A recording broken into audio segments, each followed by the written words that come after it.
아무리 그래도 사람이 하는 거니까 또 기분에 따라서 좌우될 수도 있잖아요, 이제. 그래서 그걸 갖다가 계속 훈련시켜서 어느 정도 수준이 되면 이제 채점시키는데, 예를 들면 이제 채점이 있다 그러면 재밌는 게 하나 뭐냐면은, 자, 며칠 내 채점이니까 예를 들면 200명 모이세요. 그럼 아침에 200명 모였어요. 그럼 모인 사람, 다 자격증이 있는 사람이니까 200명 채점하는 것이 아니고, 소위 그 캘리브레이션 테스트라고 있어요. 뭐냐면은, 이 사람 오늘 채점할 컨디션이 되는지 안 되는지 체크를 또 해요. 다 자격증 있는 사람입니다. 예를 들면은, 하려고 그랬는데, 썬킴처럼 어저께나 술 먹고 와서 뭐 좀 띵하다. 이러면은 그런 사람 다 빼요, 이제. 아니면 나 왠지 기분이 좀 우울하다라든가, 오늘 이상하게 이 사람이 집중 못한다. 이거를 다 거치는 테스트가 있어요. 거기서 합격해야지만 그날 채점하지, 거기서 불합격하면 그날 집에 가야 돼요, 이 사람 이제. 그런 식으로 아주 굉장히 철저하게 체크를 하고, 또 채점을 했는데, 아무리 훈련받아도, 예를 들면 썬킴하고 저하고 둘이 채점했다 그러는데, 나는 100점 만점에 90점 줬는데 썬킴은 70점 줬다. 그러면 너무 차이가 나잖아요, 이제. 그래서 그것이 일정 점수 차이가 나면은 상위의 그 슈퍼바이저가 재채점, 안 되면 재채점 이래가지고 여러 단계를 거쳐요. 그래서 몇 점에 오차는 허용하지만 그거 벗어나면은 계속 채점을 해가지고 되는데, 참고로 말씀드리자면은 소위 이걸 채점저 실러드라 그래요. 우리 둘이 채점했을 때 둘이 얼마냐면 그것이 그 토익 같은 경우 0.92 이렇게 나옵니다. 그러면 10장 채점하면 9장은 점수 똑같이 나온다는 거면은 네. 이거는 귀신 같은 거예요, 이거는. 그렇죠. 이제 오픽도 거의 그 수준일 거라고 생각을 해요, 이제. 그러니까 그 정도면은 우리 학교에서는 굉장히 정밀한 채점이라 그러거든요, 이제. 근데 거기에 이르기까지 과정은 엄청나게 복잡한데 수험자들은 그걸 모르죠. 그냥 대학에서 그냥 에세이 시험 채점하듯이 쓱 봐가지고 너 몇 점 이런 줄 아는데 굉장한 그 작업이에요. 이제 이게 너무 힘들어서 여태까지 말하기 시험 같은 것이 크게 번지지 못한 겁니다. 바로 이게 너무 힘들기 때문에. 그러니까 결론은 굉장히 공정하니까 수험자들은 그거는 걱정 말고 공부나 열심히 하시라, 이제 그것을 제가. 그러니까 뭐 100%는 아니더라도 신뢰도에 문제가 생길 정도는 아니다. 충분히 좀 믿을만하다. 그 점수에 대해서 꽤 공신력 있는 채점이었다라고 생각을 하셔도 되겠네요. 그렇죠. 그리고 또 저를 참 부적절하게 또 인용을 하셨는데 감사드리겠습니다. 다음 질문은 그 신예나 선생님께 드리겠는데요. 그 한 달 정도 그 시험을 준비했다는 이승연 씨가 주신 질문인데 발음이, pronunciation이 이 채점 기준에 어떤 영향을 미치는지, 발음이 안 좋으면 상대적으로 점수가 내려가는지 또 질문하셨거든요. 발음이 참 한국인에게 있어서는 정말 영구적인 숙제라고 생각하시는 분들이 많은 것 같아요. 그래서 나는 원어민처럼 굴리는 발음이 아니기 때문에 영어를 할 수 없다든지 시험에서도 낮은 점수를 받는 이유가 발음이라고 생각하시는 분들이 많이 계신데요. 사실 말하기 시험에서는 발음 때문에 등급이 떨어지거나 하는 일은 그렇게 많지는 않아요. 왜냐하면 발음이 얼마나 좋으냐, 부드러우냐 이것을 보는 게 아니고 발음 때문에 혹시 의사소통에 방해가 받지는 않는지 이런 부분을 보는 거거든요. 예를 들어서 뭐 그런 영어 단어들이 있겠죠. 나쁘다 하면은 bad라고 하고 침대라고 할 때는 bed라고 하잖아요. 네. 그러니까 굉장히 비슷한 발음인데 전혀 다른 의미를 가지고 있기 때문에 그렇게 만약에 발음을 잘못해서 다른 단어로 오해를 받을 수 있다. 그런 경우에는 점수가 조금 깎일 수 있겠지만 그렇지 않은 경우에는 대부분의 경우에는 발음이나 아니면은 억양 때문에 너무 부담을 가지실 필요는 없다고 생각해요. 그래도 발음이 좋으면 좀 잘하게 들리진 않을까요? 그렇죠. 예. 그러니까 의사소통만 가능하다면 거기서 이제 패스다. 네네네. 아, 발음이 아주 엉망이어도 이런 표현력이라든가 유창함만 있으면 뭐 그건 충분히 그리고 또 논리적으로 말씀을 하실 수 있으면 예.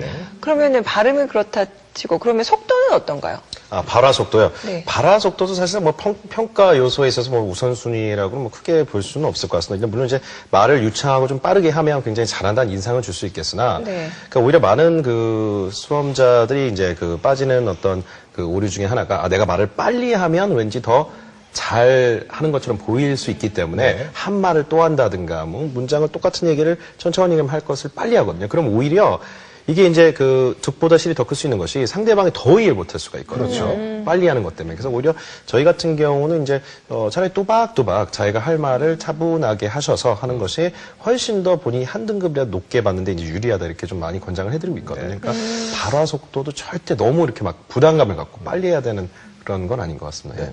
그리고 다음 질문은 신예나 선생님, 만약에 답변을 하다가 그러니까 이런 경우는 뭐 외워서 하는 경우가 많겠지만 답변하다 보니까 어느 순간 내가 틀렸구나. 이 순간에는 그걸 무시하고 계속 그 스피치를 이어가는 게 좋을 것인지 아니면 다시 처음부터 정정해서 처음부터 다시 시작하는 것이 좋을 것인지 궁금해하거든요. 제 생각에는 자연스럽게 말씀하시는 게 최고인 것 같아요. 그래서 처음부터 다시 하겠습니다. I'll start from the beginning. 이렇게 말씀하시면 말씀하시는 분도 긴장되고 듣는 사람도 어색하고 하죠. 그래서 뭐 중간에 정정할 수도 있고 아, 내가 말하려던 건 참 이게 아닌데 하면서 다른 주제로 넘어가실 수도 있고 그냥 자연스럽게 말하시는 게 가장 좋지 않을까요? 그렇죠. 네. 이제 답변 시간 제한도 있습니다. 우픽 같은 경우 좀 자유롭게 자기가 쭉 하다가 틀리면 자기 얘기를 고쳐서 또 얘기를 할 수 있는데 토익 스피킹은 15초, 30초 답변도 있기 때문에 우물쭈물하다가 자기가 처음부터 답변하다 보면요. well, let me start again. 삐 하고 끝나버려요. 자기가 할 말 하나도 못하고 끝나버리는 경우가 많거든요. 그렇기 때문에 일단 말을 하기 전에 뭐 2, 3초라도 빨리 좀 순발 있게 생각을 해서 어떤 말을 내보내는지가 이제 상당히 중요하겠고, 이제 좀 시간 제약을 받지 않은 오픽 시험이라 하더라도 본인이 일단 한 말에 대해서는 좀 논리적으로 이끌어가는 게, 그게 논리가 사실 좀 틀어지면 이미 감점 요소로 이제 작용을 한 거거든요. 사실 그 문제에서만큼은. 예. 사실 그런 부분은 영어뿐만이 아니라 한국어도 마찬가지, 우리말도 마찬가지예요. 그렇죠. 네. 예, 그냥. 아나운서 시험 보셨을 때 많이 그렇게 평가를 하셨을 거 아니에요? 네. 네. 근데 사실 그 영어에 대한 고정관념이 있었단 말이에요. 네. 그냥 막 발음도 좋아야 될 것 같고, 뭐, 예, 막 유창하게 해야 되고, 네. 제스처도 써야 될 것 네, 같고, 막 이게 그렇죠. 사실 이런 고정관념이 우리한테 있는 게 사실인데, 네. 근데 저는 그런 얘기를 들었어요. 그러니까 외국인들조차도, 그 표현력이 좀 다소 떨어지고 발음이 떨어지다고 하더라도 그냥 또박또박 얘기하는 사람을 오히려 네이티브 스피커보다 더 인정을 한다. 왜냐하면 네이티브는 그냥 잘하면서 자연스럽게 한 거니까. 근데 그냥 열심히 공부한 사람은 내가 정말 내 실력만으로 그 영어 실력까지 도달한 거니까 그걸 인정해 준다라는 얘기를 저도 들었거든요. 그렇죠. 예. 그 발음이나 이런 문제는 지금 아까 신내는 선생님 말씀하시면 중요하지 않은데 어느 정도의 중요성인가 하면은 상대방이 알아들을 수 있는 정도면은 그건 됐고 차라리 발음보다는 인토네이션, 영어는 그 인토네이션이 네네. 중요하거든요, 이제. 근데 한국 사람들이 그 흐름을 못 타가지고 이상하게 들리지 한국말도요, 누가 한국말 하면 100% 다 듣지 않아요. 그 인토네이션 따라가지고 들으나마나 이 말 할 거 뻔해. 근데 영어 더 심해요, 그게. 그래서 인토네이션이 중요한데 차라리 그런 거는 더 그럴듯하게 들리게 하는 게 인토네이션인 경우가 더 많습니다, 이제. 네, 그래서 특히 그 토익 스피킹 같은 것도 발음의 점수가 어떻게 되느냐, 그 질문들 많이 들어오는데, 1번하고 2번 문제가 그것만 발음하기만 이 문장 따라 읽기. 거기서만 발음하면 그 배점도 얼마 안 돼요, 그건 다 틀려도 상관없어요, 사실은. 뒤로 갈수록 점점 선생님 말씀하신 논리력이나 사고력 쪽으로 내용으로 위주로 나가고, 채점 기준도 내용이 많아요, 그것이. 논리가 뭐냐, 얘가 도대체. 이쪽으로 많이 가니까, 발음은 자기가 발음 자신 없어도, 잘하면 좋아요. 잘할수록 좋은데 안 되는데 발음에 너무 시간 낭비하지 마시라고 말씀드리고 싶어요. 너무 이제 발음에 집착하시는 그 학생 여러분들은 너무 이제 굴리다 보니까 영어가 아닌 약간 외계어로 발음을 하시는 분들도 사실 있는 게 현실인데. 자, 그 이현석 선생님, 다음 질문자는 그 노혜빈 씨가요. 네네. 방금 그 시간이 굉장히 짧다고 말씀하셨잖아요. 뭐 15초도 있고 20초도 있고. 예, 예. 너무 시간이 짧다 보니까 이런 제한된 시간 내에서 자기가 하고 싶은 말에 논리적 전개, 기승전결이 어렵다라고 질문하셨는데 이건 어떻게 하면 될까요? 사실 뭐 그건 딱 한마디로 말씀드리기가 그런 게 이제 문제 유형별로 파악하고 이제 전략적 접근이 좀 필요하겠습니다. 토익 스피킹 같은 경우는 앞에 이제 그 발음 요소라든가 아니면 그런 문제가 있고 그림을 묘사하는 문제가 있는 반면에 4, 5, 6번 문제랑 7, 8, 9번 문제는 단답형이에요.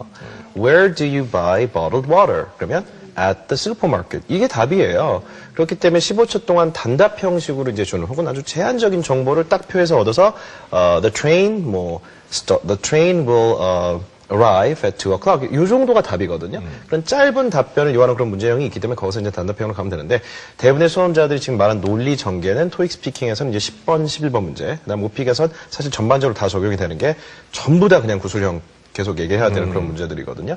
그다음에 이제 제한된 시간 내에 이제 답변을 60초 동안 잘 활용하는 건 상당히 좋긴 좋은데 이게 그냥 일반적으로 말을 잘하는 사람들, 김성현 아나운서도 제가 딱 어떤 질문을 주고 자 60초 때 답변하세요. 시작. 이러면 말을 풀어나간 게 지금 전문 방송인이신데도 불구하고 쉽지가 않잖아요. 그러니까 이거는 사실 비단 영어 실력만의 문제는 아니고 문제 유형을 잘 파악하고 어떤 시험이든 간에 그거에 대한 좀 대비를 하면서 제한된 시간 60초 혹은 2분, 뭐, 자기가 시간을 정해놓고 그 안에 좀 논리적으로 얘기하는 연습이라든가, 저는 이제 써보라고 많이 권장을 합니다. 일단 써보면 완전히 자기에게 되기 때문에, 네. 써보고 한번 논리 전개를 한번 직접 해보는 연습을, 사실 좀 하고 가셔야만, 어학을 잘 하시는 분들 시험 현장에 상당히 많이 그 당황을 할 수가 있거든요. 그래서 논리 전개적인 부분이나 이런 부분들은 연습을 좀 통해서, 좀 대비를 해야 되는 부분이 아닌가 하는 생각이 드네요. 네.